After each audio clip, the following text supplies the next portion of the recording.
पुढची बातमी. महाराष्ट्र शासनाच्या शालेय शिक्षण विभागाने घेतलेल्या निर्णयानुसार राज्यभरातल्या शाळांमध्ये आजपासून सलग आठवडाभर वंदे मातरमचं सामूहिक गायन करण्यात येत आहे.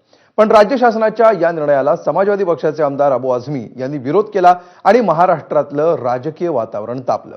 बिहार विधानसभा आणि राज्यातल्या स्थानिक स्वराज्य संस्थांच्या आगामी निवडणुकांच्या पार्श्वभूमीवर वंदे मातरमचा जुना वाद पुन्हा उकरून काढण्यात आल्याचा सध्या आरोप करण्यात येतोय आणि पंतप्रधान नरेंद्र मोदींनी राष्ट्रीय एकता दिन सोहळ्यामध्ये केलेल्या भाषणामुळे या वादाला नवी फोडणी मिळाली आहे. पाहूया एबीपी माझाचा हा रिपोर्ट.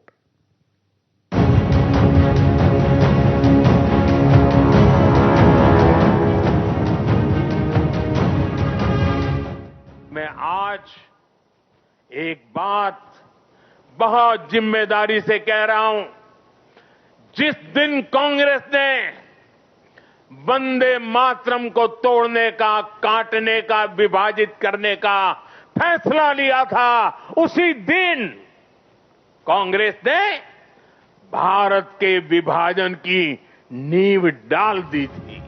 पंतप्रधान नरेंद्र मोदी यांनी काँग्रेसवर हा सनसनाटी आरोप केला ते व्यासपीठ होतं राष्ट्रीय एकता दिनाचं. समाजवादी पक्षाचे आमदार अबू आझमी यांनी वंदे मातरमला केलेल्या विरोधामुळे महाराष्ट्रात नुकतीच वादाची ठिणगी पडली. पंतप्रधान मोदींनी वंदे मातरममधील एक कडवं काढण्याच्या निर्णयाचा संबंध थेट देशाच्या फाळणीशी जोडून हा वाद एका वेगळ्याच पातळीवर नेला.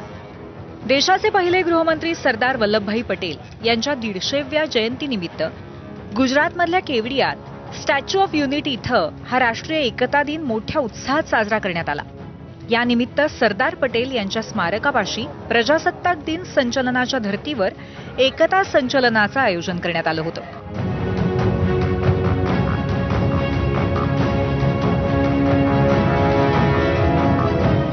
राष्ट्रीय एकता दिन सोहळ्यात बोलताना पंतप्रधानांनी देशाच्या स्वातंत्र्य चळवळीत वंदे मातरम हा राष्ट्रीय एकता आणि अखंडतेचा आवाज कसा बनला होता ते सांगून वंदे मातरमच्या विरोधकांची जणू बोलती बंद केली.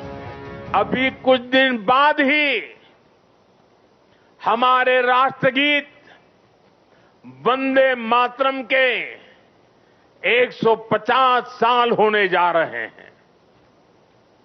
1905 में जब अंग्रेजों ने बंगाल का विभाजन किया, उसके प्रतिरोध में वंदे मातरम हर देशवासी का स्वर बन गया था.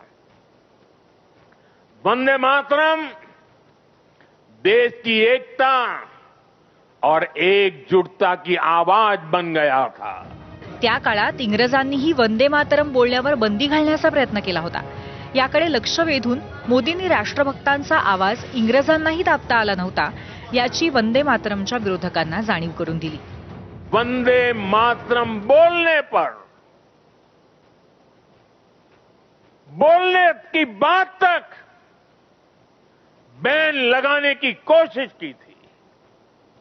अंग्रेज इस कोशिश में कभी भी कामयाब नहीं हो पाए. कई हिंदुस्तान के कोने कोने से वंदे मातरम का नारा गुंजता ही रहा, गुंजता ही रहा. राष्ट्रीय एकता दिन सोहळ्यात बोलताना पंतप्रधानांनी काँग्रेस आणि काँग्रेसच्या नेत्यांचा खरपूस समाचार घेतला. वंदे मातरमचं एक कडवं काँग्रेसनंच धार्मिक मुद्द्यावरनं काढून टाकलं होतं याकडेही पंतप्रधानांनी लक्ष वेधलं. लेकिन जो काम अंग्रेज नहीं कर पाए वो काम कांग्रेस ने कर दिया. कांग्रेस ने मजहबी आधार पर वंदे मातरम के एक हिस्से को ही हटा दिया.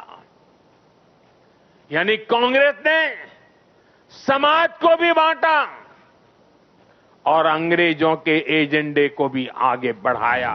देशाची फाळणी हा इंग्रजांचाच अजेंडा होता आणि इंग्रजांना तो अजेंडा राबवण्यासाठी काँग्रेसनं वंदे मातरमची मोडतोड करून सहाय्यच केल्याची मांडणी पंतप्रधानांनी राष्ट्रीय एकता दिनी केली.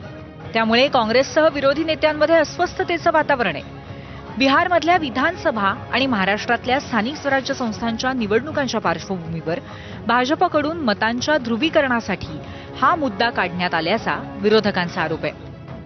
ब्युरो रिपोर्ट, एबीपी माझा.